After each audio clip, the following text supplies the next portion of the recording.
Hello दोस्तों, नमस्कार। आपको करियर में यूट्यूब चैनल में आप सभी को स्वागत है। मैं राजू कुमार जी आज के कोसी क्विज के टेस्ट का डिस्कशन करने जा रहा हूँ। तो चलिए क्वेश्चन नंबर 1 पर। क्वेश्चन नंबर 1 देख लीजिए भाइयों। इसमें है त्रिभुज PQR, PQ और R, जिसमें C केंद्रक है,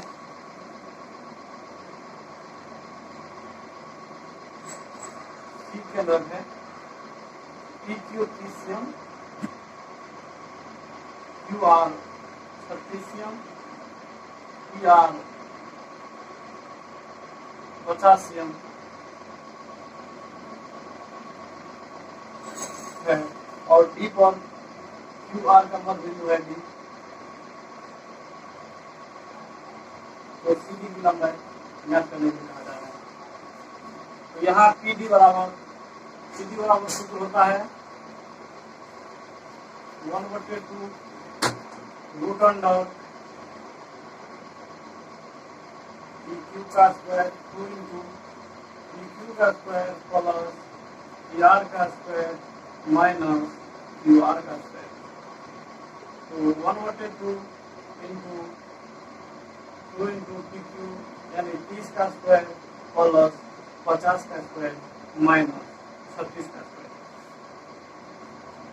इसको कैलकुलेशन करने के बाद आपको आएगा 1/2 रूट अंडर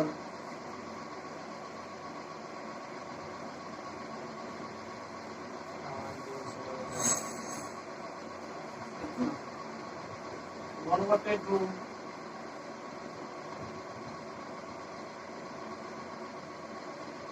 10 में से 6 गया 4, 9 में से हो गया 0, 7 में से हो गया 5, 55 से 4। इसको करने पर 1/2 इंटू 8 रूट 86 आएगा। तो 2 चौका 8, 4 रूट 86, 4 रूट 86।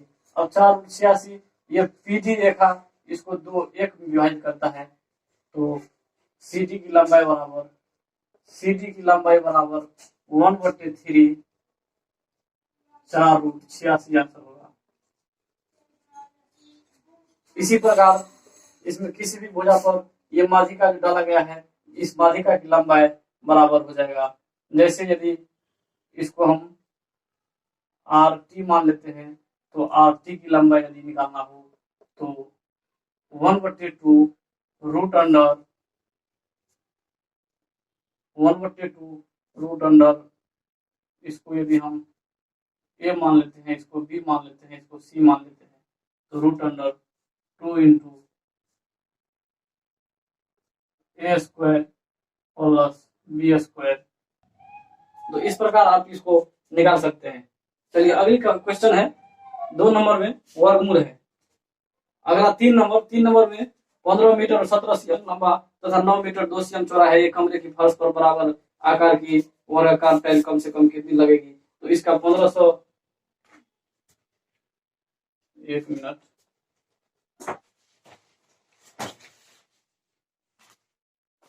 1517 और 902 का मौसम लेंगे। मौसम निकालने पर आपको आएगा 41 और वर्ग का है फर्श टाइल्स कम से कम कितनी लगेगी? तो 1517 गुना 902 बटे 41 गुने 41 कर दीजिए, क्योंकि टाइल्स वर्गाकार है इसलिए इसका आंसर 814 होगा। अब कर रहा है अगली सवाल। एक क्रिकेट खिलाड़ी की 10 पारियों की एक निश्चित औसत रन संख्या थी। 10 पारियों की निश्चित औसत रन संख्या थी, तो 11वीं पारी में उसने 108 रन बना करके अपने औसत रन संख्या में 6 की वृद्धि कर ली। तो इसकी नई औसत रन संख्या कितना होगा? इसका डायरेक्ट औसत रन x मान लीजिए, तो 10 पारियों में 10 एक्स प्लस 11वीं पारी में 108 रन तो 108 बराबर 11 into x plus 6। Question number 4, x का मान निकालने के बाद 10x प्लस 108 बराबर 11x प्लस 66। एक्स बराबर 8 में से 6 गया 2 और 10 में से 6 गया 4, 42। तो नई औसत रन संख्या कर रहा है, तो नई औसत रन संख्या निकालने के लिए 42 और प्लस 6 48, नई औसत रन संख्या 48 होगा आंसर। इस प्रकार अगला क्वेश्चन देखिए, एक चाय के मूल्य में 25% की कमी हो जाए तो एक आदमी को 400 रुपया में 1 केजी चाय अधिक प्राप्त होता है, तो चाय का नया प्रति केजी तथा नया पुराना प्रति केजी मूल्य क्या होगा? नया और पुराना, इसको आप लिख लीजिए। चलिए नेक्स्ट सवाल, एक चाय के मूल्य में 25% की कमी की जाए और एक आदमी को 400 रुपया में 1 केजी चाय अधिक प्राप्त होता है, तो चाय का नया प्रति केजी तथा पुराना प्रति केजी मूल्य क्या होगा? तो नया, इसका सवाल, इसका सूत्र होता है दोस्तों, नया निकालने के लिए एक्स वाई बटे 100 तथा पुराना मूल्य निकालने के लिए एक्स वाई बटे 100 माइनस या प्लस, यदि वृद्धि रहे तो प्लस भी कर सकते हैं, इंटू ए। यहाँ पर कमी है इसलिए माइनस करेंगे, तो नया मूल्य होगा, एक्स का मान यहाँ पर 25 होगा, शुरू में जो होगा वो एक्स होगा, 25 गुना 400 बटे 100 गुना केजी का मान 1 होगा। तो आप काट दीजिए, 25 चौका 100, इसका नया मूल्य 100 रुपया होगा और पुराना मूल्य निकालने के लिए 25 गुना 400 बटे 100 से 25 को घटाएंगे तो 75 गुना 1 होगा। इसको काट दीजिए, 400 बटे 3, इसका आंसर आएगा। क्वेश्चन नंबर 4, अगला क्वेश्चन, ये क्वेश्चन नंबर 5 था दोस्तों, क्वेश्चन नंबर 5। अब चलिए क्वेश्चन नंबर 6 पे, किसी वस्तु का क्रय मूल्य पर लाभ 20% है तो विक्रय मूल्य पर लाभ क्या होगा? तो क्रय मूल्य पर यदि लाभ 20% है, आप 20 को, यदि हम इसको एफिशिएंसी तोड़े 20×500 1/5 हुआ, इसमें 5 यदि क्रय मूल्य है, सीपी है, और लाभ ये हो गया 1 रुपया, तो विक्रय मूल्य पर लाभ, यहाँ पर विक्रय मूल्य एसपी यदि करते हैं तो 6 होगा, तो विक्रय मूल्य पर लाभ कितना होगा? तो 1 बटे लाभ गुना 100 बटे क्रय मूल्य, यहाँ एसपी क्रय मूल्य हो गया, तो 6 बराबर 50/3, यानी 16.2/3 का आंसर होगा। ये प्रश्न नंबर था 6। अगला क्वेश्चन देखिए, एक आदमी और उसकी पत्नी की उम्र का अनुपात 4:3 है, तो 4 साल बाद यह अनुपात 9:7 होगा। यदि शादी के समय अनुपात 5:3 था तो कितने साल पहले वे शादी कर चुके थे? देखिए हम सवाल को आपको बनाकर दिखाते हैं।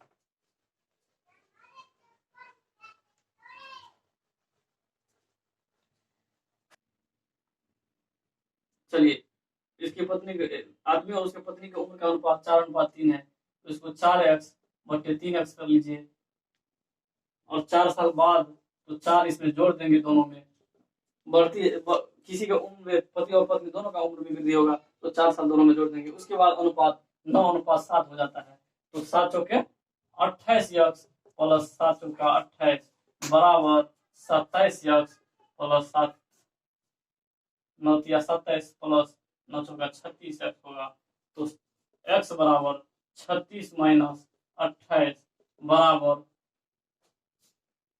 8 होगा।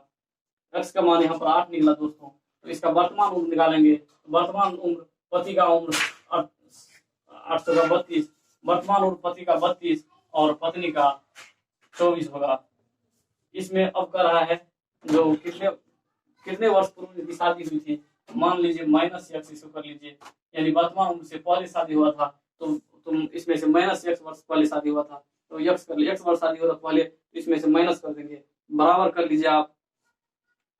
शादी के समय अनुपात 5:3 था, तो बराबर 5:3 कर दीजिए, 32 या 96 माइनस 3x बराबर 120 माइनस 5x।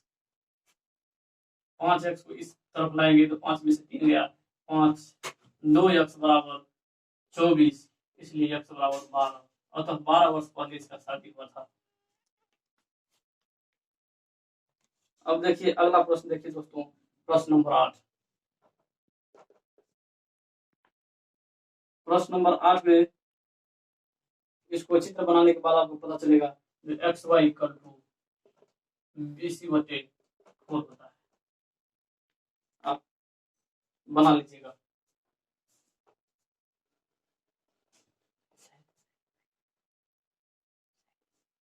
अब अगला क्वेश्चन देखिए दोस्तों, प्रश्न नंबर 9।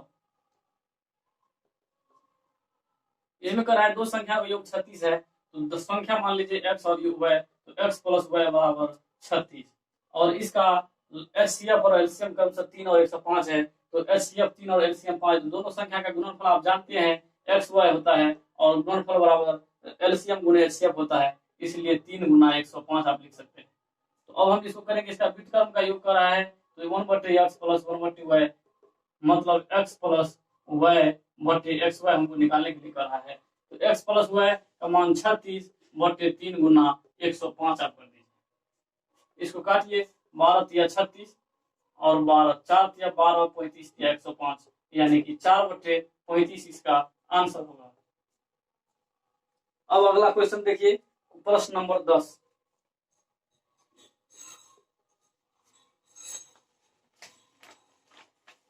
प्रश्न नंबर 10, a का 30% अर्थात a का 30/100 बराबर b का 25%, b का 0.25 यानी दशमलव हटाने के बाद बट्टे में 100 देंगे, बराबर इसमें है c का 1/5, c का 1/5, मतलब इसमें आप यहाँ दोनों नीचा ऊपर 20 से गुणा कर दीजिए, तो नीचा हर का सभी मान समान हो जाएगा और सभी हर कट जाएगा। इस प्रकार इसको अंश को, सभी अंश को कंपैरिजन करके काटिए, तो 5 6 के 30, 5 6 25 और 5 6 का 20 हुआ, अर्थात 6a बराबर 5b बराबर 4c।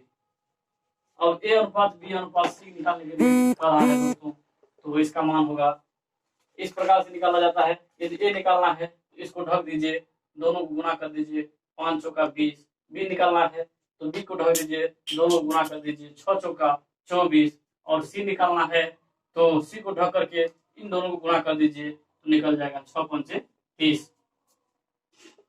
इसको छोटी मान में निकालने के लिए इसको भाग दीजिए, तो 10:12:15 आंसर।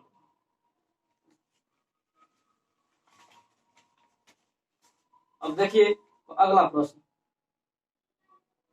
प्रश्न नंबर 11 का प्रश्न बहुत ही आसान है दोस्तों। इसमें कर रहा है sec theta plus tan theta बराबर 1.25।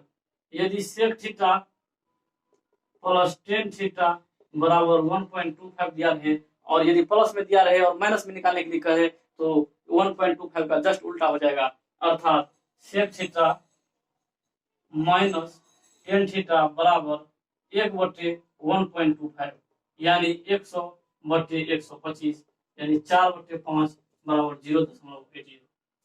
यही आपका आंसर होगा। यदि sec theta plus tan theta दिया रहे और माइनस में निकालने के लिए कहे, तो इसका जस्ट उल्टा हो जाएगा।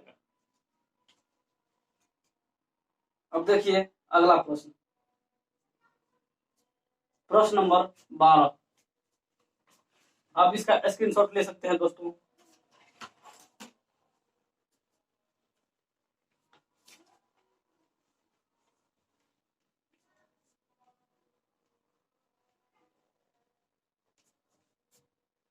प्रश्न की संख्या बहुत ज्यादा होने के कारण मैं थोड़ा तेजी में बोल रहा हूं दोस्तों, आप वीडियो को रोक करके देख सकते हैं। प्रश्न नंबर 12, चलिए इसमें कह रहा है एक सेमिनार में हिंदी, अंग्रेजी और गणित में भाग लेने वालों की संख्या क्रमशः 60, 84 तथा 108 है। यदि प्रत्येक कमरे में भाग लेने वालों की संख्या समान संख्या में बिठाया जाए तथा सभी एक ही विषय के हो, तो अपेक्षित कमरों की न्यूनतम संख्या कितनी होगी। तो इसमें कमरों की संख्या निकालने के लिए सर्वप्रथम 60, 84 और 108 का मौसल लेंगे। तो 60, 84 और 108 का मौसल लेने पर आपको 12 प्राप्त होगा, लेकिन ये 12 आंसर नहीं होगा दोस्तों। इसको क्या करना पड़ेगा, अपेक्षित कमरों की न्यूनतम संख्या निकालने के लिए ये 12 से इन तीनों में भाग देना पड़ेगा। तो 60 में यदि हम 12 से भाग देते हैं तो 12 पंचे 60, 12 सत्ते 84 और 12 नब्बे 108। इन तीनों को जोड़ने के बाद आपको प्राप्त होगा कमरों की संख्या, अर्थात कमरों की संख्या, न्यूनतम कमरों की संख्या 21 होगी। अब चलिए अगला प्रश्न 13 नंबर में कह रहा है एक व्यापारी का विक्रय मूल्य पर 20% लाभ होता है तो उसका वास्तविक लाभ कितना होगा। तो वास्तविक लाभ दोस्तों क्रय मूल्य पर निकाला जाता है, इसमें विक्रय मूल्य दिया है, इसलिए क्रय मूल्य पर लाभ इसका क्या होगा, यही कर रहा है।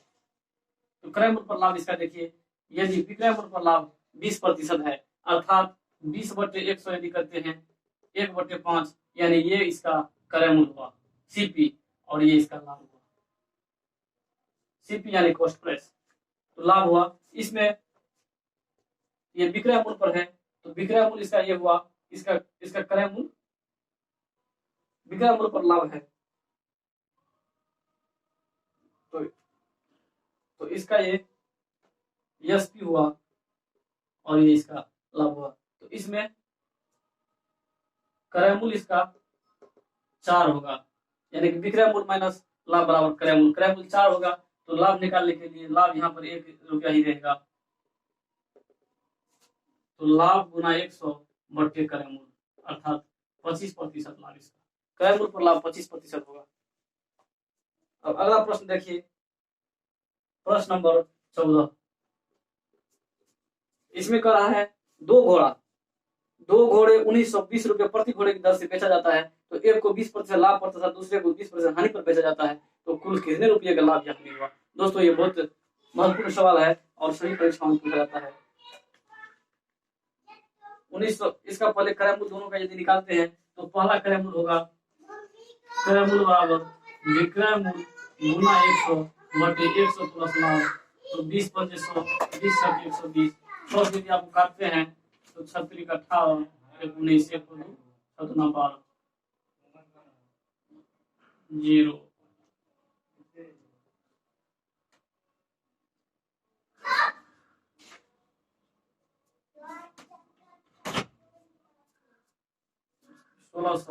और दूसरा यदि क्रय मूल्य निकालते हैं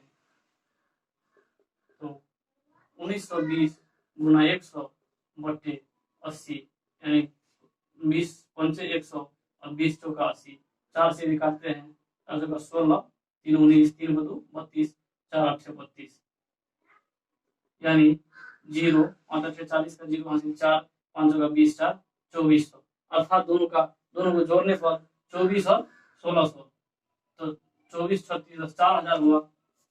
और दोनों क्रय मूल्य को जोड़ने पर कितना होता है, 1920 और 1920 को जोड़ेंगे तो 3840 होगा। तो इसका 3840 रुपया क्रय मूल्य है और 4000 रुपया विक्रय मूल्य है। 3840 रुपया विक्रय मूल्य है और 4000 रुपया क्रय मूल्य है, तो इसका हानि होगा 160 रुपये की हानि। दोनों का अंतर करने पर आपको हानि 160 रुपया प्राप्त होगा, हानि 160 रुपया प्राप्त होगा। आप इसका स्क्रीनशॉट ले सकते हैं दोस्त।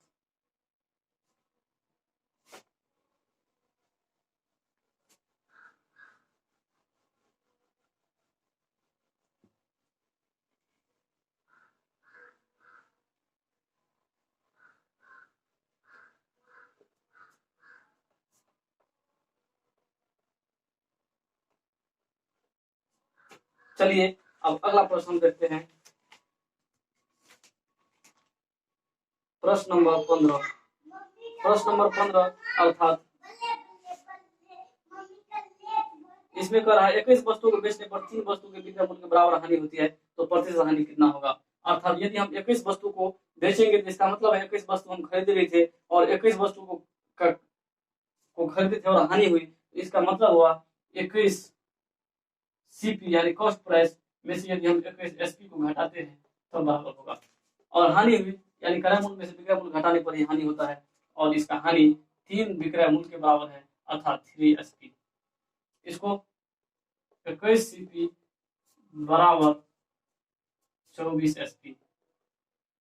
यहाँ पर क्रय मूल्य कॉस्ट प्राइस 24 रुपया और सेलिंग प्राइस 21 रुपया हुआ, तो हानि प्रतिशत हानि बराबर हानि गुना 100 बटे करें होता है।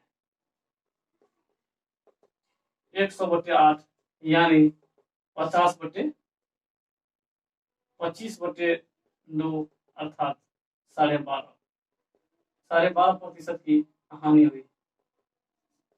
12.5% की हानि। अगला प्रश्न देखिए, प्रश्न नंबर 16। अगला प्रश्न देखिए, प्रश्न नंबर 16। इसमें कह रहा है एक चतुर्भुज का विकर्ण चतुर्भुज के एक भुजा पर 25 डिग्री झुके हुए हैं, तो विकर्ण बीच निर्मित होने वाला न्यून कोण कितना होगा। इसको डायरेक्ट बनाने के लिए इसमें विकर्ण के बीच होने वाला न्यून कोण बराबर होता है 2 गुणे एक भुजा पर झुके हुए कोण, अर्थात 2 गुणे 25 डिग्री बराबर होगा 50 डिग्री। इसका सूत्र होता है विकर्णों के बीच निर्मित होने वाले न्यून कोण बराबर 2 गुणे एक भुजा पर झुके हुए कोण, अर्थात लिख देते हैं विकर्णों के बीच निर्मित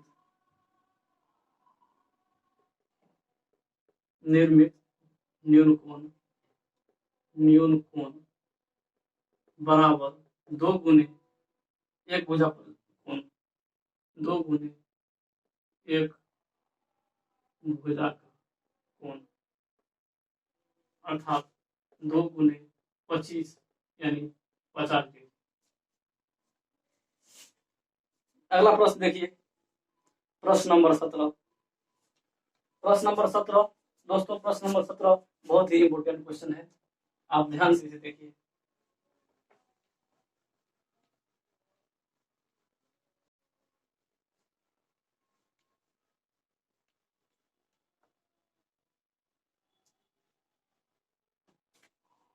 कह रहा है किसी हॉल में उपस्थित लोगों में से 4/7 उपलब्ध कुर्सियों में से 7/12 भाग पर बैठे हैं और शेष लोग खड़े। यदि 20 खाली कुर्सियां हैं तो हॉल में कितने लोग खड़े हैं।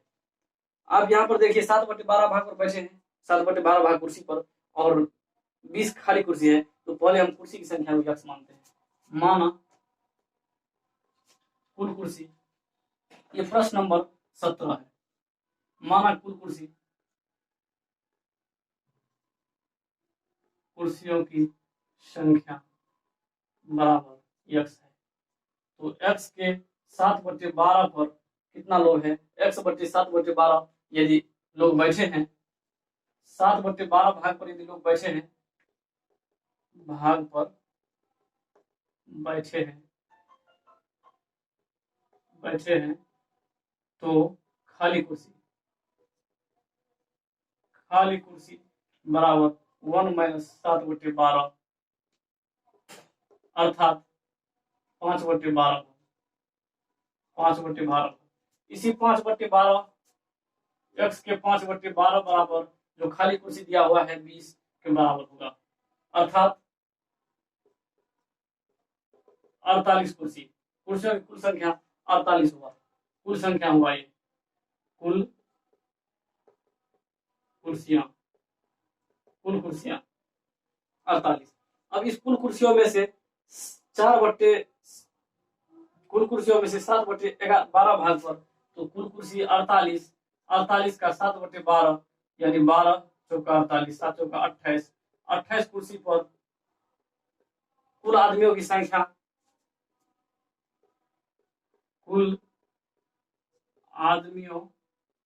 संख्या बराबर वह मान लीजिए वह, तो कुल आदमियों की संख्या जितना है उसके 4/7 अर्थात 4/7 बराबर 28, 4 × 28 अर्थात कुल आदमियों की संख्या बराबर 49। कुल आदमियों की संख्या बराबर 49। इसमें से कर रहा है अब प्रश्न जो हॉल में कितने लोग खड़े हैं, तो 49 आदमी है, जिसमें से 48 कुर्सियां है, 48 आदमी बैठा हुआ है, और 49 में से यदि 48 घटा लेंगे, 49 में से यदि हम 28 घटा लेते हैं तो शेष जो बचेगा वही खाली कुर्सी, वही लोग खड़े हैं।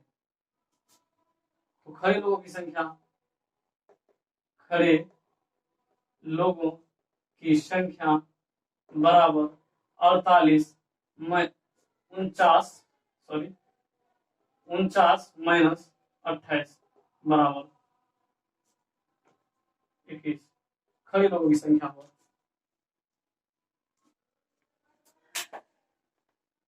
चलिए अब अगला प्रश्न, प्रश्न नंबर 18। इसका आप स्क्रीनशॉट ले सकते हैं।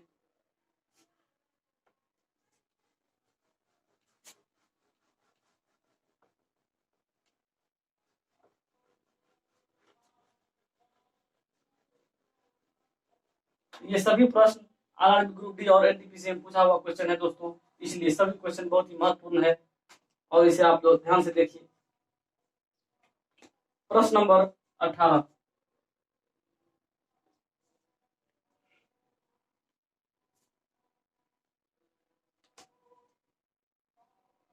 कह रहा है 4.5 घंटे में जैक झील के द्वारा 3 घंटे में तय की गई दूरी से 6 किलोमीटर अधिक दूरी तय करता है और 6 घंटे में जैक झील के द्वारा 5 घंटे में तय की गई दूरी से 5 किलोमीटर कम दूरी तय करता है, तो जैक की औसत चाल क्या होगा।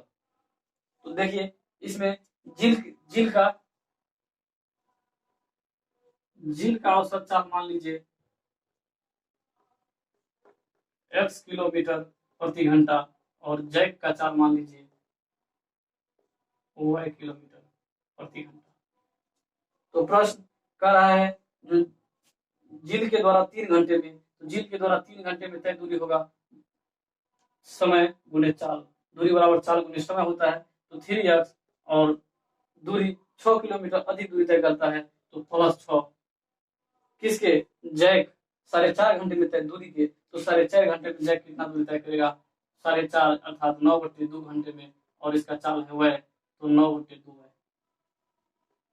इस दोनों को बराबर कर लिए। उसके बाद अगला है जो 6 घंटे में जैक झील के द्वारा 5 घंटे में तय की गई दूरी, झील के द्वारा 5 घंटे में तय दूरी होगा 5x से 5 किलोमीटर कम -5 बराबर 6 घंटे में जैक झील के द्वारा 6 घंटे में कितना दूरी तय करेगा, 6 है। अब ये प्रश्न आपको बन जाएगा दोस्तों, तो जैक की औसत चाल कितना होगा।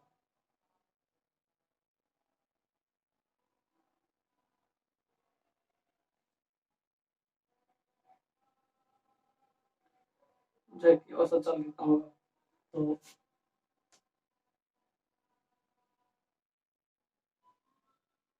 9y बराबर 6x प्लस 6 दूना 12। इसमें जैक की औसत चाल अर्थात y निकालने के लिए कर रहा है, तो इसका कर लीजिए 5x बराबर 6y प्लस 5, तो 5x, तो x बराबर 6y प्लस 5/5, तो यहाँ पर 9y बराबर 6 गुणे x का मान यदि हम पुट करते हैं तो 6y प्लस 5/5 प्लस 12, तो 9y बराबर 36y प्लस 30 प्लस 12×5 अर्थात 45y बराबर 36y प्लस 90, 36 4 40 5 9y बराबर 90 अर्थात y बराबर 10। यही 10 किलोमीटर प्रति घंटा आंसर होगा दोस्तों। ये प्रश्न बहुत महत्वपूर्ण था और इससे कोई शॉर्ट ट्रिक भी नहीं हो सकता है, इसलिए ये इसी फॉर्म पर बनेगा। अगला प्रश्न देखिए,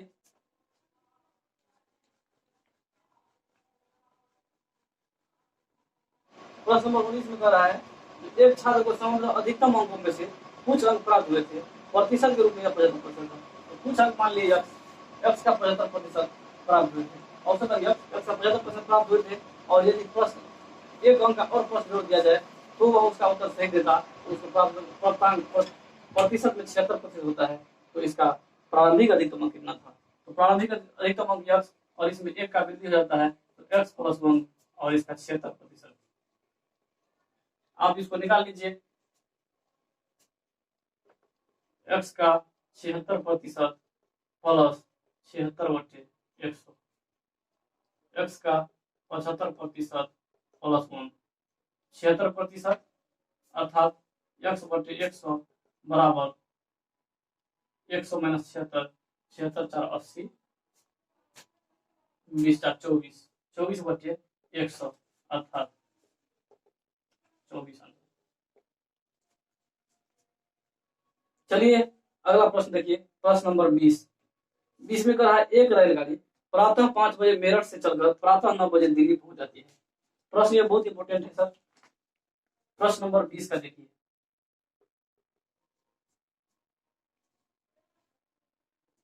रेलगाड़ी प्रातः 5 बजे मेरठ से चलकर प्रातः 9 बजे दिल्ली पहुंच जाती है। दूसरी रेलगाड़ी प्रातः 7 बजे दिल्ली से चलकर मेरठ प्रातः 10:30 बजे पहुंच जाती है। तो इस समय रेलगाड़ी एक दूसरे को कब पार करेगी? इसका है समय पहले निकाल लीजिए। जब 5 बजे मेरठ से चलती है और 9 बजे पहुंचती है तो 5 9 कितना हुआ? 4 घंटा। तो पहले का हुआ फर्स्ट रेलगाड़ी का 4 घंटा और सेकेंड रेलगाड़ी का 3.5 घंटा, अर्थात 7/2 घंटा। 7/2 घंटा। अगर आप इस दोनों का लॉस लेते हैं 4 और 7/2 का, तो 4 और 7/2 का 7 चौका 28, 28 हुआ। इसका 8, ये दोनों समय है और इसमें ये इसका कुल दूरी हुआ, दूरी, और ये जो है ये इसका चाल है। इस सवाल को इसी तरह से बनाने में दोस्तों कम समय लगेगा, अन्यथा इसमें बहुत समय लगेगा और सवाल बन भी नहीं पाएगा। इसलिए इसी तरह से बढ़िया समझिए। ये जो है 4 घंटा, ये इसका ये समय है 7:30, यानी कि 3.5 7/2 ये इसका समय है, और इसका जो ये निकला ये कुल दूरी हुआ। और इससे जो हम कुल दूरी इस 28 में 4 से भाग दिए, ये जो निकला 7 ये चाल हो गया, और इसमें इससे भाग दिए ये चाल हो गया। इस दोनों का चाल, पहला का चाल 7 किलोमीटर प्रति घंटा और दूसरा का चाल 8 किलोमीटर। समय हो गया, ये चाल हो गया। और दोनों विपरीत चाल में है। 2 घंटा बाद चलता है ये पहला, 5 बजे चलता है और दूसरा 7 बजे चलता है। तो 2 घंटा में तब तक इसका दूरी कितना हो गया? 7 गुना 14, 14 किलोमीटर दूरी ये तय कर चुका होता है। अब शेष दूरी हुआ 14, शेष दूरी, और ये दोनों विपरीत चाल है, दोनों जोड़ देंगे 8 7 15। तो शेष दूरी कितना? इसी समय में ये दोनों जो है जो एक समय मिलेगा, अर्थात 14/15 ये किलोमीटर में हुआ। इसको यदि हम समय यानी घंटा में हुआ, इसको मिनट में बदलने के लिए 7 से गुना करेंगे, अर्थात 15 चौका 7 यानी 14 चौका 56 मिनट बजे, अर्थात 7:56, 7:56 में ये दोनों एक साथ मिलेगा। 7:56 पर ये दोनों एक साथ मिलेगा। एक बार और समझ लीजिए इस प्रश्न को। एक रेलगाड़ी प्रातः 5 बजे मेरठ से चलकर 9 बजे चलती दिल्ली पहुंचती है। तो मेरठ से दिल्ली 5 और 9 बजे के बीच में 4 घंटा हुआ। दूसरा है 7 बजकर दिल्ली से चलकर मेरठ प्रातः 10:30 बजे पहुंचती है। तो दोनों का समय 3.5 घंटा हुआ। दोनों का यदि हम लॉस लेते हैं तो 28 हुआ, ये कुल दूरी हुआ। 28 में इस 4 से भाग देने पर 7 किलोमीटर ये प्रति घंटा ये चाल हो गया। फिर इस 7/2 से भाग देने पर 8 किलोमीटर प्रति घंटा चाल हो गया। इस तरह से आप समझिए इनको। अब इसको हम क्या करेंगे? 7 बजे तक में पहली रेलगाड़ी 14 किलोमीटर दूरी तक क्या होता है, तो 28 में 14 घटा देंगे 14, शेष दूरी यही है। अब इसी दूरी को हम दोनों का सापेक्ष चाल हो गया 8 7 15, तो 15 से भाग देंगे, यही हुआ समय 14/15 घंटा, अर्थात 15 से इसमें मिनट बदलने के लिए 7 से गुना करेंगे, 15 चौका 7 14 चौका 56 मिनट, अर्थात 7:56 7:56 पर दोनों रेलगाड़ी एक समय में क्रॉस करेगी। चलिए अगला प्रश्न, प्रश्न नंबर 21। कौन समबाहुभुज का आंतरिक कोण नहीं हो सकता है? इसका आंसर होगा प्रश्न नंबर 21, इसका आंसर होगा 110 डिग्री। चलिए ये सब आप जानते हैं। अगला प्रश्न देखिए, प्रश्न नंबर 22।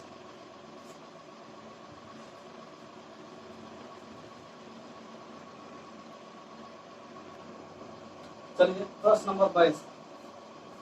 ए अकेला एक कार्य को 8 दिन में करता है, ए एक कार्य को 8 दिन में, बी अकेला इसे 12 दिन में कर सकता है, बी इसे 12 दिन में कर सकता है, ए बी सी तीनों मिलकर इसे 4 दिन में शामिल कर सकता है, ए प्लस बी प्लस सी तीनों मिलकर इसे 4 दिन में कर सकता है। इस तीनों का यदि हम एलसीएम लेते हैं तो हुआ 24, 8 3 24, 12 दूना 24, 4 6 24, 6, यानी इसका 3, इसका 2, 3 2 5, इसका मतलब हुआ ये हुआ 1। इसका यदि हम रेशियो निकालते हैं तो इसका रेशियो 3:2:1 हुआ। इसी का यदि इसका इसी अनुपात में इस धन का वितरण होगा। ये धन है कितना? 45 रुपया, 45 रुपया धन हुआ। ये 3 2 1 करने का मतलब हुआ दोस्तों, ये ए प्लस बी प्लस सी तीनों मिलकर यदि 4 दिन करता है तो इसका एक दिन में कितना काम करेगा? ए करेगा 3, बी करेगा 2, तो सी कितना करेगा? तो शेष बच गया, तो सी करेगा, तो एक दिन में, इसका मतलब है एक दिन में सी करेगा। तो इसी जिस अनुपात में काम करेगा वैसा भी उसी अनुपात में मिलेगा। तो 3:2:1 हुआ, 3 2 5 1 6, 6 से इसमें भाग दीजिए और इसमें कह रहा है तो सी को कितना धन मिलेगा? और सी को मिलेगा यही 6 से भाग देंगे, 6 से 42, 3 45, 3 36, 56, 750 रुपया। इसका एफिशिएंसी 1 है, इसलिए 750 रुपया आंसर हुआ। चलिए अगला प्रश्न, ए की क्षमता बी की क्षमता की आधी है और सी की क्षमता ए तथा बी की क्षमता की आधी है। यदि अकेला सी किसी काम को 40 दिन में कर सकता है तो तीनों मिलकर इस काम को कितने दिन में करेंगे? ये प्रश्न नंबर था 22। अगला प्रश्न, प्रश्न नंबर 23। 23 में कह रहा है ए की क्षमता बी की क्षमता की आधी है। बी की क्षमता मान लीजिए x, बी की क्षमता x है, तो ए की क्षमता x/2। और कह रहा है सी की क्षमता ए तथा बी की कुल क्षमता की, तो सी की क्षमता बराबर ए की क्षमता बी की क्षमता x और x/2, इसके कुल क्षमता की आधी है, अर्थात 3x/2 2 गुना 4, अर्थात 3x/4। अब ये कह रहा है जो सी की क्षमता ए की क्षमता ए और बी की क्षमता की आधी है, ए और बी की क्षमता की आधी है। यदि अकेले सी किसी काम को 40 दिन में कर सकता है तो तीनों मिलकर कितना दिन अकेले सी कर सकता है? तो 3x/4 इसका क्षमता है 40 दिन में, अर्थात इसका क्षमता 40, 1/40, 4 4 कट गया, अर्थात 3x 30x बराबर, अर्थात x बराबर 1/30। यानी यदि पूछा जाए तो बी इसको 30 दिन में करेगा और बी यदि 30 दिन में करेगा तो ए इससे आधी क्षमता है, अर्थात इसका दोगुना समय लगेगा और 60 दिन में करेगा। और सी पहले से 40 दिन में करता है, सी 40 दिन। अब हम यहाँ लिखते हैं ए 40, ए 60 दिन, बी 30 दिन और सी 40 दिन। ए 60 दिन, बी 30 दिन और सी 40 दिन। यदि हम इन तीनों को लॉस लेते हैं 120 हुआ, 60 दिन 120, 30 चौका और 40, 4 2 6 3 9, 9 से इसमें अगर भाग देते हैं तो इसका निकल गया,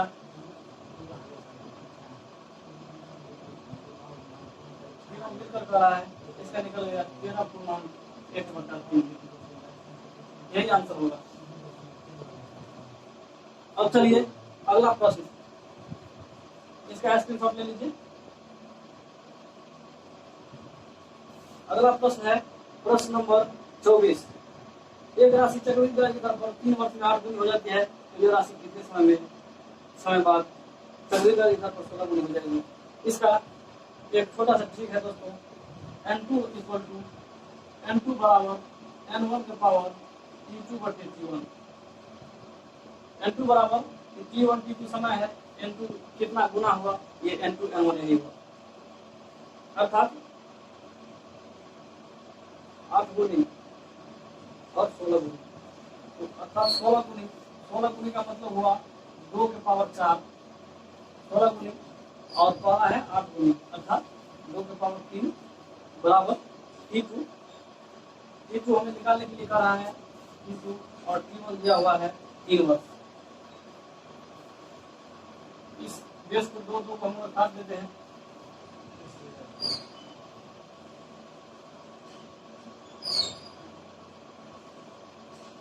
ये 3 और 3 कर गया, 3 कर गया। एक बार फिर से देखिए,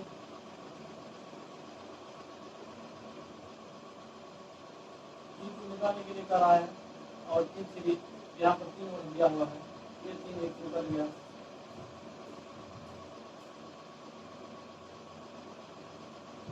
दो के पावर 4 बराबर 2 के पावर T2, ये 2 कर गया, अर्थात T2 बराबर 4 वर्ष। आंसर 4 वर्ष में ये 4 वर्ष में ये 16 गुनी हो जाएगी। चलिए अगला प्रश्न, प्रश्न नंबर 25। प्रश्न नंबर 25 में है 3 वर्ष के बाद 1092 रुपया बराबर वार्षिक किस्तों में चुकाना है। यदि साधारण ब्याज की दर 12% वार्षिक हो तो प्रत्येक किस्त का मान कितना होगा। इसमें प्रत्येक किस्त का मान निकालने के लिए दोस्तों एक सूत्र है, ये साधारण ब्याज का है। यदि इसमें 3 वर्ष के बाद होगा 1092 रुपया, तो पहले वर्ष में हम मान लीजिए पहला किस्त 100 रुपया, तो अगले वर्ष का होगा 12% है, इसलिए 112 रुपया, और 112 का भी 12% होगा तो 124 रुपया, और यदि 3 वर्ष का इसलिए तीनों को काउंट करेंगे 336 रुपया। 336 रुपया के बराबर ये होगा 292 रुपया, और इसका जो 100 टाइम हम पहले 100 माने थे, 100 टाइम्स होगा, ये है हमारा किस्त। चलिए हम देखते हैं प्रश्न नंबर 27। 27 में है a² plus b² plus c² बराबर 2a plus 2b minus 2c minus 3। इसको यदि हम इस तरफ लाते हैं a² plus b² plus c² minus 2a minus 2b plus 2c plus 3 बराबर 0। यदि हम इस चीज को 3 को एक एक करके 3 भाग बांटते हैं तो a² माइनस 2a प्लस 1, फिर b² माइनस 2b प्लस 1, फिर c² प्लस 2c प्लस 1 बराबर 0। अब ये a माइनस b का स्क्वायर फॉर्म में b माइनस a का स्क्वायर और a प्लस b में आ गया। इसको क्या करेंगे, a माइनस 1 का स्क्वायर प्लस b माइनस 1 का स्क्वायर प्लस c प्लस 1 का स्क्वायर बराबर 0, अर्थात a बराबर 1, b बराबर 1 और c बराबर माइनस 1। अब प्रश्न पूछ रहा है 5a plus 2b minus c बराबर कितना होगा। यहाँ 5 गुने 1 प्लस 2 गुने 1 माइनस माइनस 1 बराबर 8। आंसर प्रश्न को देख लीजिए बढ़िया से। चलिए प्रश्न नंबर 28।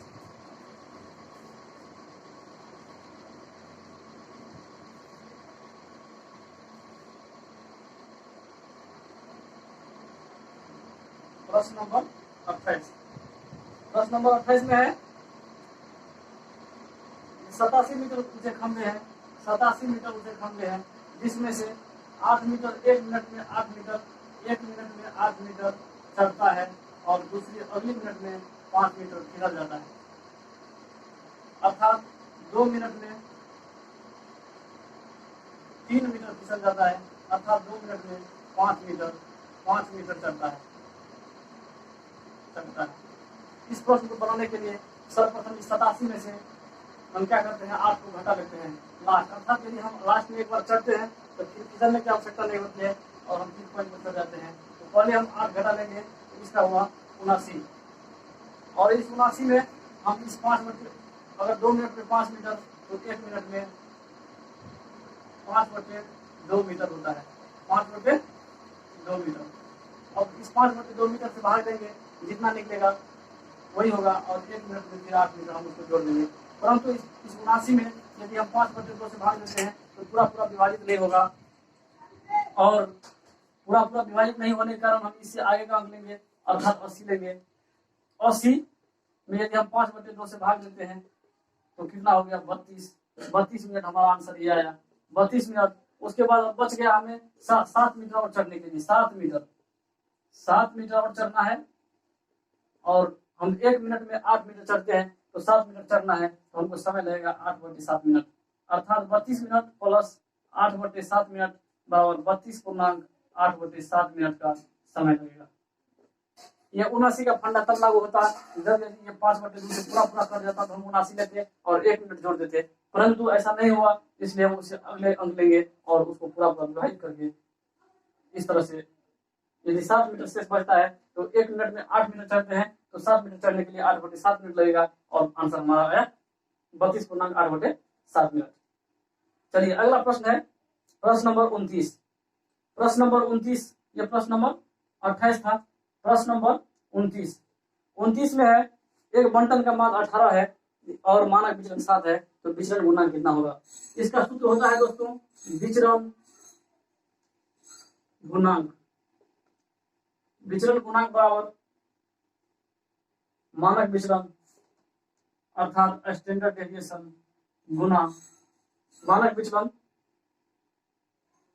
गुना 100/मान, अर्थात 7/18 गुना 100 बराबर, इसका आंसर आएगा 38.38%, 38.38% आंसर। विचलन गुना का सूत्र होता है मानक विचलन बटे मान गुना 100। चलिए प्रश्न नंबर 30 पर देखते हैं।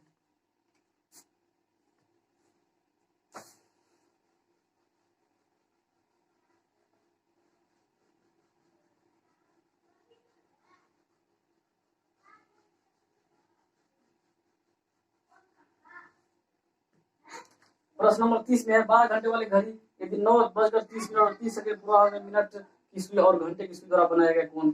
इसमें सूत्र होता है 11/30h माइनस 11/2 मिनट, अर्थात 30 गुने 9 माइनस 11/2 और मिनट करेंगे तो यहाँ 30 मिनट और 30 सेकंड है तो प्लस 30/60 अर्थात 30 गुना 1/2 अर्थात 61/2, इसको मिनट में करेंगे, अर्थात इसमें 61/2 से करेंगे और कैलकुलेशन करने के बाद जो आंसर आएगा वो बड़ी छोटी कोण होगी, और यदि हम 360 में से यदि हम इतना घटा देते हैं तो मेरा आंसर निकल कर आ जाएगा। चलिए अगला प्रश्न देखते हैं प्रश्न नंबर 31, अर्थात 22 मार्च 2020 को कौन सा दिन था जिस दिन जनता कर्फ्यू घोषणा हुई थी। प्रश्न देखिए दोस्तों, प्रश्न नंबर ये था 30। प्रश्न नंबर 31, जनता कर्फ्यू घोषणा रविवार को हुई थी 22 मार्च 2020, अर्थात इसको यदि हम निकालते हैं तो सबका अलग अलग तरीका होगा निकालने का। हम जिस प्रकार निकालते हैं 22 मार्च 22 दिए प्लस मार्च का कोड हमारे पास होता है इस प्रकार 144 025 036 146, अर्थात 4 हुआ, प्लस 4 प्लस वर्ष है 20 और 6 का कोड वर्ष 2020 का कोड 6 प्लस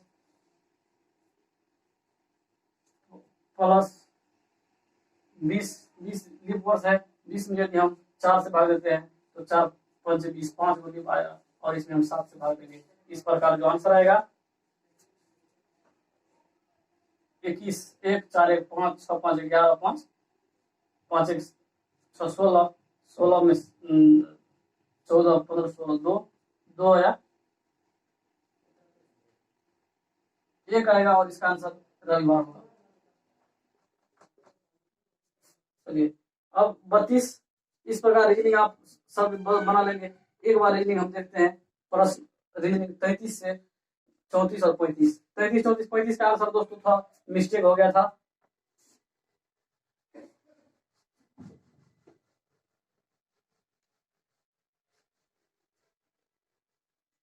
33, 34, 35 का आंसर मिस्टेक हो गया था। इसमें 33 में देखिए कह रहा है किसी कॉलोनी में 60 लोग हैं और 60 लोग में 10 केवल बंगाली बोलते हैं, 5 केवल असमिया बोलते हैं,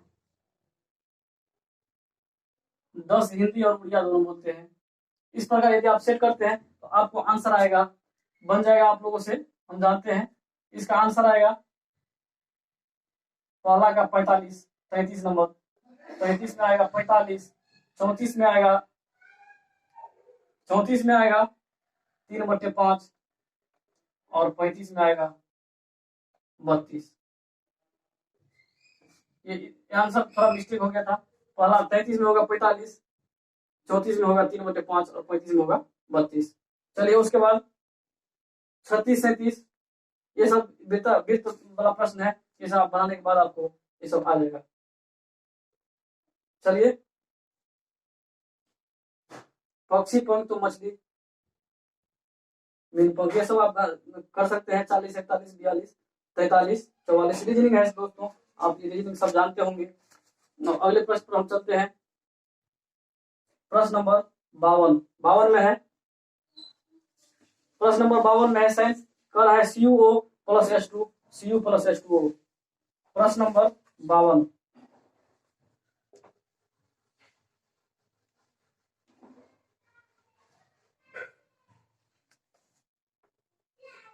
प्रश्न नंबर 52 में है CuO प्लस H2। यदि हम इसको करेंगे Cu प्लस H2O, कर रहा है समीकरण किस प्रकार है। इस समीकरण में ऑक्सीकरण अपकरण दोनों होता है। कोई भी समीकरण पूर्णतः होता है जब ऑक्सीकरण अपकरण दोनों होता है, तो इसलिए यदि पूरा समीकरण का बात किया जाए तो समीकरण इसमें वैसे ऑक्सीजन निकल रहा है तो इसका अपकरण और इसका ऑक्सीकरण होगा। ऑक्सीजन का निकलना अपकरण होता है, ऑक्सीजन का जुड़ना ऑक्सीकरण होता है। तो इस प्रकार हुआ, लेकिन दोनों होता है, एक में ऑक्सीकरण और एक में अपकरण, तो ये रेडॉक्स अभिक्रिया कहलाता है। जिसमें ऑक्सीकरण अपकरण साथ साथ हो तो रेडॉक्स अभिक्रिया कहलाता है, और ये हुआ रेडॉक्स अभिक्रिया। रेडॉक्स अभिक्रिया। चलिए अगला प्रश्न है प्रश्न नंबर 53। प्रश्न नंबर 53 में कहते हैं एनटीपी पर एक गैस एक्स के 10 ग्राम का आयतन 5.6 लीटर है तो एक्स का आणविक भार कितना होगा। एक्स कोई गैस है, उसका 10 ग्राम का आयतन, अर्थात पहले किसी का 1 मोल निकालते हैं, और 1 मोल बराबर होता है, 1 मोल बराबर दिया गया द्रव्यमान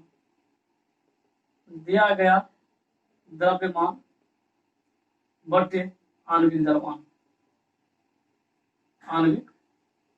द्रव्यमान। अर्थात दिया गया द्रव्यमान किसी गैस एक्स के 10 ग्राम का आयतन, तो दिया गया द्रव्यमान है 10 ग्राम, और आणविक द्रव्यमान पता नहीं है तो इसको हम यक्स मान लेते हैं। यक्स ये हुआ 1 मोल, और 1 मोल में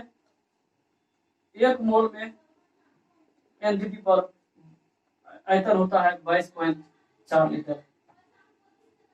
22.4 लीटर, अर्थात यदि हम इस 22.4 लीटर से गुना करते हैं तब हमारा आएगा ये 5.6। इसी को कैलकुलेशन करने के बाद आपको प्रश्न प्राप्त होगा 40 प्राप्त होगा। चलिए अगला प्रश्न है प्रश्न नंबर 54। एक प्रसारण केंद्र 71 × 10⁴ हर्ट्ज की आवृत्ति और 3 × 10⁸ मीटर पर सेकंड की गति के साथ तरंगों को प्रस्तुत करते हैं, तरंग का तरंग दैर्घ्य कितना होगा। तो तरंग दैर्घ्य निकालने के लिए कह रहा है दोस्तों, इसका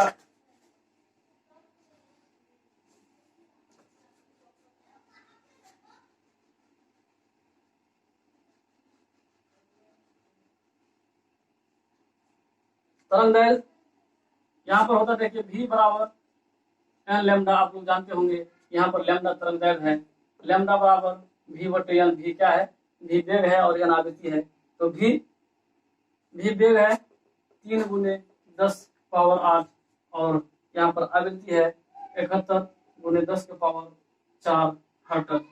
यदि आप इसको कैलकुलेट करते हैं तो 3 × 10⁸, यहाँ पर ऊपर ले जाएंगे इसको तो 10⁴ में होगा, नीचे में 71 होगा। यदि हम इसको करते हैं 300 × 10⁻² बटे 71, तो हम कैलकुलेट करके प्राप्त होगा,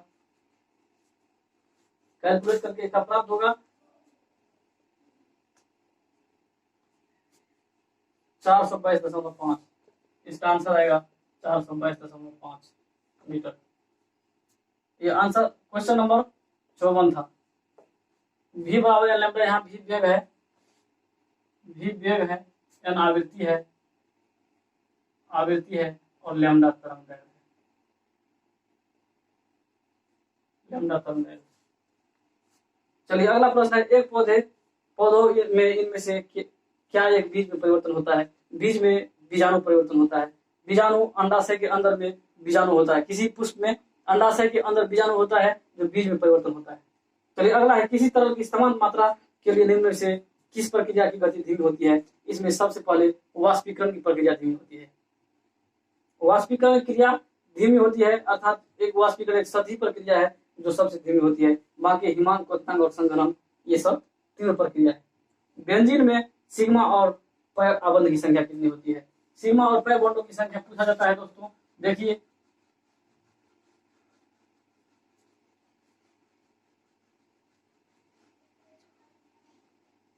बेंजीन C6H6 होता है, इसका संरचना इस प्रकार बनाया जाता है।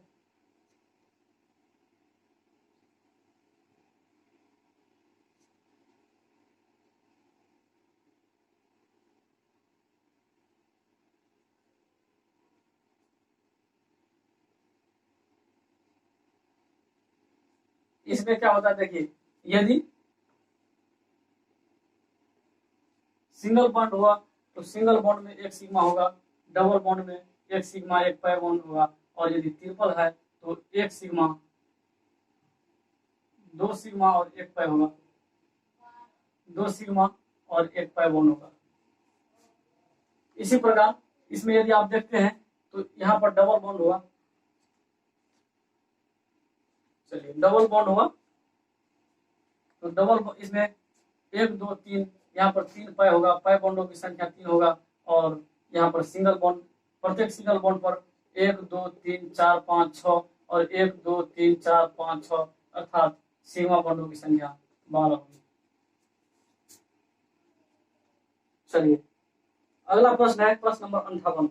एक उत्तल दर्पण जिसकी फोकस लंबाई f वायु में है को एक द्रव में डुबाया जाता है तो द्रव में दर्पण की फोकस लंबाई क्या होगा? अर्थात यदि कोई किसी भी दर्पण को हम किसी भी द्रव में डुबाते हैं या किसी भी तरल में डुबाते हैं, अर्थात अपवर्तनांक चेंज होने के बाद भी उस दर्पण में कोई परिवर्तन नहीं होता है, लेंस में परिवर्तन होता है। इसलिए पहले इसका फोकस लंबाई यदि f था तो अभी भी फोकस लंबाई f ही होगा। चलिए अगला प्रश्न है, प्रश्न नंबर 59। गैर चमकदार वस्तु क्या है? इसमें चमकदार वस्तु जगमगाता बल्ब खुद से जो चमकता है, जुगनू चमकता है, जलती हुई मोमबत्ती खुद से चमकती है, और चांद सूरज की रोशनी से चमकती है। इसलिए चांद जो है तो गैर चमकदार वस्तु है। चलिए अब संक्रमण तत्व क्या होते हैं? संक्रमण तत्व होते हैं ऐसे तत्व जिसके बाह्यतम 2 कक्षा अधूरे हो, संक्रमण तत्व कहलाता है।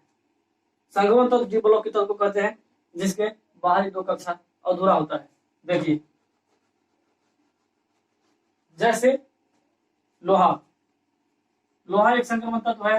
लोहा का परमाणु संख्या 26 होता है, 2 8 10 8 18 और 6 अधिक 18 2 20 8 10 8 18 2 20 2 8 2 8 और 8, ये 2 बाह्यतम कक्षा ये अधूरा है। इसलिए इस प्रकार संक्रमण तत्व का बाह्यतम कक्षा 2 सेल अधूरा होता है। चलिए अगला प्रश्न, निम्न में से कौन सा जीव पुनर्जनन और मुकुलन द्वारा प्रजनन कर सकता है? पुनर्जनन और मुकुलन दोनों प्रक्रिया हाइड्रा में होती है। चलिए अगला है H2O2 और Cl2, तो इसको रिएक्शन 2HCl और O2। प्रश्न नंबर 62। प्रश्न नंबर 62 को देखिए, H2O2 plus Cl2 2HCl plus O2। इसमें H2O2 के किसके रूप में कार्य करता है? H2O2 यहाँ पर ऑक्सीजन निकल रहा है, अर्थात ऑक्सीजन का निकलना अवकरण कहलाता है। ऑक्सीजन यदि जुटते रहता है, ऑक्सीजन का जुटना ऑक्सीकरण उपचयन होता है और अवकरण अपचयन होता है। तो यहाँ पर ऑक्सीकरण, यहाँ पर H2O2 का अवकरण होता है, इसलिए यह एक अपचारक के रूप में काम करेगा। अर्थात अपचायक। चलिए प्रश्न नंबर 63, किसी कार्बन का परमाणु द्रव्यमान 12 है और हीलियम का 4 है, तो प्रत्येक तत्व के 1 मोल के लिए कौन सा घन सही है? इसमें देखिए दोस्तों, किसी भी तत्व का 1 मोल सभी तत्वों के अन्य किसी भी तत्व के 1 मोल के बराबर होता है, अर्थात यहाँ पर कार्बन की 1 मोल हीलियम की 1 मोल में मौजूद परमाणु की संख्या के बराबर होगा। चाहे परमाणु संख्या कोई भी हो, परमाणु संख्या कितना भी हो, दोनों किसी दो तत्व का 1 मोल बराबर होता है। प्रश्न नंबर 63 का आंसर हुआ 1। चलिए अगला प्रश्न नंबर 64, 1 बिलियन का पीएच मान 3 है,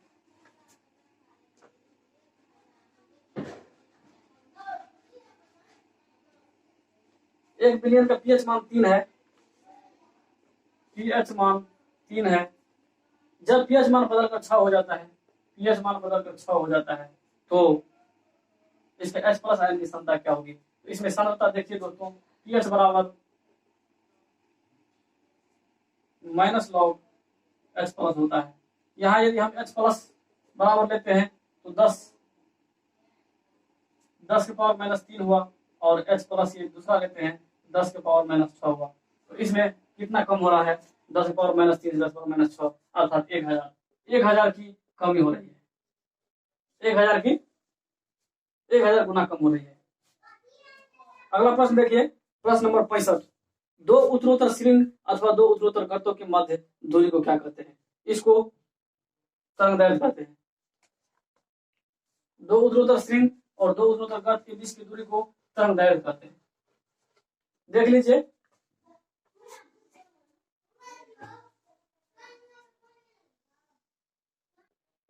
अच्छा 2 उत्तरोत्तर अर्थात 2 उत्तरोत्तर श्रृंग, यहाँ से यहाँ तक की दूरी या यहाँ से यहाँ तक की दूरी तरंगदैर्घ्य कहलाता है। इसका ये आयाम कहलाता है। चलिए प्रश्न नंबर 66, 2 केजी द्रव्यमान वाली एक वस्तु, प्रश्न नंबर 66, 2 केजी द्रव्यमान वाली वस्तु ऊपर की ओर 20 मीटर पर सेकंड प्रति वेग से जाती है, 2 सेकंड बाद उसकी गतिज ऊर्जा क्या होगी? तो गतिज ऊर्जा बराबर हाफ mv² आप लोग जानते हैं, अर्थात हाफ mv² है, परंतु यहाँ पर 2 सेकंड के बाद कर रहा है, अर्थात 2 सेकंड के बाद v 0 हो जाता है। इसलिए यही पर यदि हम कहीं पर पहुंचते हैं पीक पॉइंट पर, तो यदि 2 सेकंड के बाद यदि वहां पहुंचते हैं तो वहां पर v 0 हो जाता है, वेग नहीं रहता है, इसलिए गतिज ऊर्जा बराबर 0 होगा। धातु अम्लों के साथ अभिक्रिया करके द्वारा उत्पन्न करती है, धातु अम्लों द्वारा अभिक्रिया करके लवण और हाइड्रोजन उत्पन्न करती है।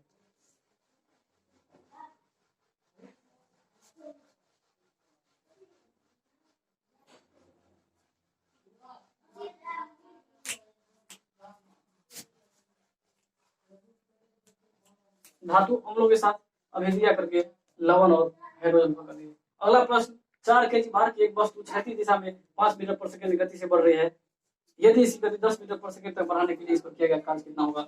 इसका कार्य बराबर होगा W बराबर हाफ mv², हाफ mv², अर्थात 1/2 गुने 4 गुने वेग हुआ इसका 10² माइनस 5², यानी 2 दूनी 4, 2 गुने 75, अर्थात 150 जूल आंसर होगा। चलिए, चंद्रमा पर जी का मान यदि पृथ्वी पर जी के मान का 1/6 है, यदि कोई व्यक्ति पृथ्वी पर 1.5 मीटर ऊंचा उछलता है तो चंद्रमा पर यह कितनी ऊंचाई पर उछलेगा? अर्थात चंद्रमा यदि पृथ्वी पर 1.5 उछलता है तो चंद्रमा पर इसका 6 गुना उछलेगा, अर्थात 1.5 गुने 6, अर्थात 9 मीटर उछलेगा। प्रश्न नंबर 69। अगला प्रश्न, इम्प्लांटेशन क्या है? इम्प्लांटेशन है एक गर्भाशय के लाइनिंग से युग्मक का जुड़ना। एक गर्भाशय के लाइनिंग से युग्मक का जुड़ना इम्प्लांटेशन कहलाता है। चलिए जी, सार्वजनिक निरंतर जी का मात्रा कितना होता है? तो न्यूटन मीटर स्क्वायर प्रति केजी स्क्वायर, अर्थात 6.67 × 10⁻11 न्यूटन मीटर स्क्वायर प्रति केजी स्क्वायर होता है। सार्वजनिक निरंतर जी का मान कैवेंडिश ने दिया था, हेनरी कैवेंडिश। चलिए, मणितोली द्वीप कहाँ स्थित है? मणितोली द्वीप कनाडा में है। बाणसागर बांध किस राज्य में स्थित है? बाणसागर बांध मध्य प्रदेश राज्य में स्थित है। पुली चिंतला जल विद्युत परियोजना किस नदी पर बनाई गई है? पुली चिंतला जल विद्युत परियोजना कावेरी नदी पर, कृष्णा नदी पर बनाई गई है। पुली चिंतला जल विद्युत परियोजना कृष्णा नदी पर बनाई गई है। अगला, किस सदन में अध्यक्ष उस सदन का सदस्य नहीं होता है? अर्थात राज्यसभा। राज्यसभा का सदस्य अध्यक्ष उस सदन का सदस्य नहीं होता है, अर्थात उपराष्ट्रपति किसी राज्यसभा का सदस्य नहीं होता है। किसने मंत्रिमंडलीय पद्धति को राजरोकी जहाज का स्टीयरिंग व्हील कहा था? तो इसका आंसर होगा न्यूर। नागरिकों और विदेशियों दोनों को प्राप्त है, नागरिकों और विदेशियों दोनों को विधि का अधिकार प्राप्त है, कानूनी अधिकार। राष्ट्रपति की सेवानिवृत्त आयु क्या है? तो राष्ट्रपति की सेवानिवृत्ति की भारत में कोई आयु सीमा नहीं दी गई है, जब जितना वर्ष तक चाहे वो राष्ट्रपति बन सकते हैं।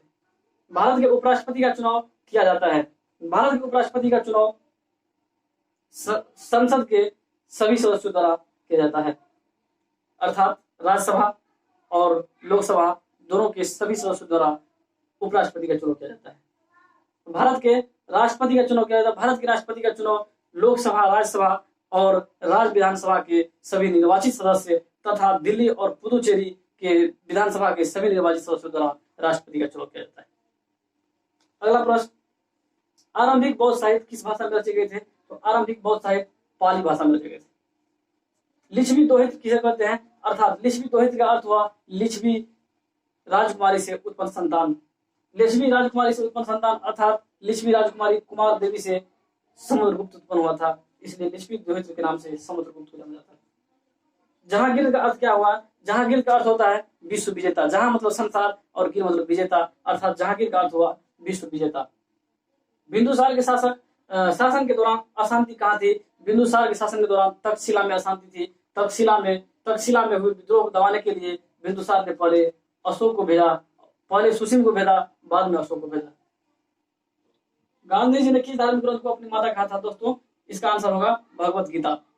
गांधी जी ने किस धार्मिक ग्रंथ को अपनी माता कहा था? इसका आंसर होगा भगवत गीता।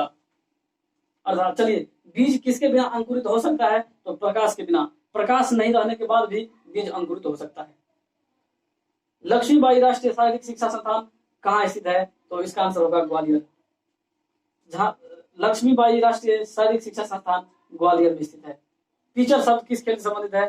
टीचर शब्द बेसबॉल से संबंधित है। और संतोष ट्रॉफी किस खेल से संबंधित है? फुटबॉल से संबंधित है। चलिए, वर्ष 2020 के लिए हाल ही में किस खिलाड़ी को क्रमशः राजीव गांधी खेल रत्न पुरस्कार, द्रोणाचार्य पुरस्कार और ध्यानचंद पुरस्कार दिया गया? तो राजीव गांधी खेल रत्न पुरस्कार 5 आदमी को दिया गया और द्रोणाचार्य पुरस्कार नियमित क्षेत्र में 5 आदमी को दिया गया और लाइफ टाइम अचीवमेंट में 8 आदमी को दिया गया, तो उसको हम नहीं देते हैं। 5 आदमी को दिया गया नियमित क्षेत्र में और ध्यानचंद पुरस्कार 15 आदमी को दिया गया। इस प्रकार 5, 5 और 15 आंसर 90 का डी होगा। अंबुबाची मेला तथा संगई उत्सव किस राज्य में मनाया जाता है? अर्थात अंबुबाची मेला असम राज्य में मनाया जाता है, जिसको बिहू उत्सव कहते हैं। बिहू ही असम का महत्वपूर्ण त्योहार है, जिस समय में अंबुबाची मेला लगाया जाता है। और संगई उत्सव मणिपुर में मनाया जाता है। हाल ही में बेटी बचाओ बेटी पढ़ाओ अभियान का नाम बदलकर क्या रखा गया? बदलाव रखा गया। नई शिक्षा नीति का रूपरेखा किसने तैयार किया था? नई शिक्षा नीति 2020 जो तैयार हुआ दोस्तों, इसके रूपरेखा केस कस्तूरी रंजन ने तैयार किया था। हाल ही में राफेल फाइटर प्लेन जो फ्रांस से हमारे देश में लाया गया है, जिस राफेल फाइटर प्लेन का निर्माण करने वाले कंपनी का नाम है दसॉल्ट एविएशन कंपनी। फ्रांस की कंपनी है दसॉल्ट एविएशन कंपनी। हाल ही में पूर्व राष्ट्रपति प्रणब मुखर्जी जिनका निधन हो गया, वे हमारे देश के 13वें राष्ट्रपति थे। चलिए, अब प्रश्न नंबर 97, विश्व कछुआ दिवस एवं विश्व मधुमक्खी दिवस कब मनाया जाता है? दोस्तों, विश्व कछुआ दिवस 23 मई को मनाया जाता है और मधुमक्खी दिवस 20 मई को मनाया जाता है। हाल ही में प्रधानमंत्री मोदी जी मन की बात में ओणम त्योहार का चर्चा किया था। ओणम त्योहार केरल में मनाया जाता है। ओणम केरल का महत्वपूर्ण त्योहार है, जिसमें राजा महाबली की पूजा की जाती है। चलिए, 2015 और 2020 का कैलेंडर पुनः किस वर्ष क्रमशः दोहराया जाएगा? इस प्रश्न को हम बताते हैं थोड़ा।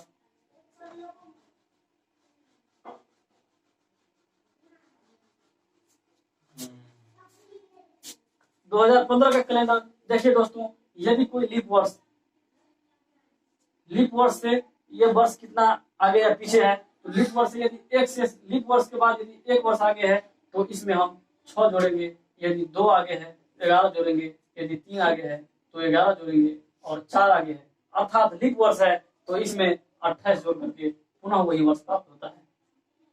अर्थात यदि यहाँ पर कह रहा है 2015 से पूर्व कौन सा लीप वर्ष था, तो 2012 में यदि हम जोड़ते हैं 3 जोड़ने के बाद प्राप्त होता है 2015, इसलिए हम 2015 में 11 जोड़ेंगे और 11 जोड़ने के बाद आपको होगा 2026, अर्थात 2015 का कैलेंडर 2026 कैलेंडर के समान होगा। और यदि 2020 करते हैं तो 2020 से पूर्व लीप वर्ष 2016 था, तो यदि 2016 में हम 4 जोड़ते हैं तब 2020 प्राप्त होता है, अर्थात लीप वर्ष। लीप वर्ष में फिर कितना जोड़ेंगे, तो अगली बार वही कैलेंडर दोहराएगा, तो 28 वर्ष के बाद हम इसमें 28 जोड़ेंगे और 28 अर्थात 2048 में यही कैलेंडर जो आज 2020 का आप देख रहे हैं, यही कैलेंडर 2048 में पुनः दोहराई जाएगी। और अगला प्रश्न है, हाल ही में पैंगोंग त्सो पर भारत और चीन के बीच विवाद चल रहा है, यह किस जगह है? यह हमारे लद्दाख में है पैंगोंग त्सो, जहां पर भारत और चीन के बीच झड़प हो रही है, लगातार यहाँ पर विवाद हो रहा है।